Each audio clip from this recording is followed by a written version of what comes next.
แตนกันนะคะอุ้ยอันนี้ไม่ใช่แตนต่อยนะคะมดกัดแตนอยู่บนหัวเลยอะนะ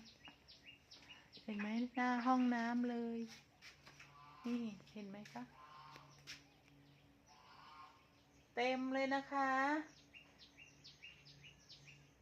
ดวงไม่ถูกกับแตนเลยนะคะแตนต่อยนะคะแตนหรือมิมก็ไม่รู้เนี่ย